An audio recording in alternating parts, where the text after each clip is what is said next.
let's bring in the Bulls and Bears panel. They're all worked up to talk about this. We have Gary Kaltbaum, Todd Weilman, Nancy Skinner, and Mike Norman. Gary, Jerry was talking about it with the U.S. being such a consumer-driven country and what we saw just with borrowing pulling back in the month of February. What would this do on top of the income tax to spending in this country as we know it? Well, it's pretty simple. It is the mass redistribution of wealth out of the consumer into the government coffers, and all it does is one simple thing. It stops the potential of this economy the best it can be.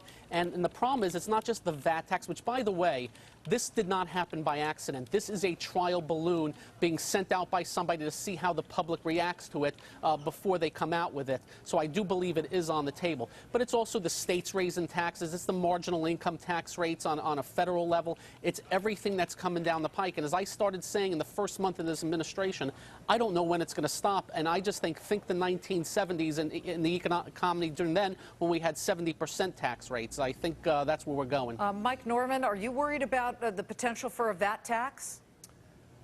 If it happens, I'm worried about the potential impact to the economy. Look, this is very basic economics. Taxes do one thing. They regulate demand. You increase taxes in an economy where demand is already very soft, and the outcome is very clear. We go back down. They did this in 1937. They did it in Japan in 1997. Not a VAT tax, but they increased taxes, and it aborted their recovery at the time, and they're still struggling with this. This is a dumb idea. We're facing a demand crisis. We need to, and if you want to shoot for income equality or greater income equality, you raise the people at the bottom. By the way, a VAT tax is very regressive. It's going to hurt people at the bottom who, can't afford to be hurt anymore. It's a terrible idea. If they do it, the economy's going down. Nancy Skinner, that's one of the arguments against the VAT is that because it hurts people, lower income Americans, you put in all of these, we basically give money back to them from the government. It makes them more beholden to the government.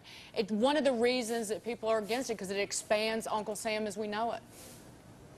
Well, Dagan, everybody, you're going to be surprised. I finally found a tax I don't like. It's this VAT tax. Yes. Amen. All right, Nancy. You're now on the dark side. Hold on. Here's why. It doesn't produce any behavioral changes. It's hidden, as your Jerry Willis said. Even your own Brian Sullivan on Fox Business News website has a blog about why it could be a good tax. What you want in a tax is a tax that changes behavior. That's why a cap and trade tax, bear with me, what it does is it moves us from fossil fuels to try to move us, just like the baggage issue, into clean energy technologies that spurs growth. This does nothing. It sort of hides the All right, you're back cost. on the bad side again. And it's regressive. But look at you guys. You can't just say no taxes anytime. Of course. We get and that. Deficits, right, but forever. I think Brian Sullivan just drove off the New Jersey Turnpike. He's so excited you mentioned his blog, Nancy. Todd Weilman, let's get your perspective on this. And people are very concerned that this would derail the economy. Oh, exactly, Liz. I think about the value-added tax, and I sleep like a baby at night. I cry all night long. It sucks so much productive capital out of our economy, and we need the productive capital in our economy to spur growth. And I'm with Nancy. I want clean energy to increase the growth of our country, and that's why we need to start building nuclear power plants next week. Are we missing something, Jerry? And I've said this before, probably more than once, but I can't remember. The issue with the value-added tax is we've already spent that money. People keep talking about how it would be such a revenue generator and the government would then spend it. We need to feed the beast. As Charles Krauthammer said, he said you expand the beast and then feed it, making it more inevitable. You've already spent the money and you're looking for a revenue source, and that's one of the big problems. Let me tell you, there are criticisms on both sides. The liberals say, hey, it's regressive, it really hurts poor people. And the conservatives say, What a pot of cash for politicians. They're going to have all kinds of money. Quickly, Gary to spend. Kaltbaum. Here's the bigger problem. Look, you lower taxes, you will raise revenues to the government. You can go back to the 80s and see what happened. Revenue shot up. You keep raising taxes, whether it's VAT or income But Gary, tax, this is the 80s. This is Paul Volcker.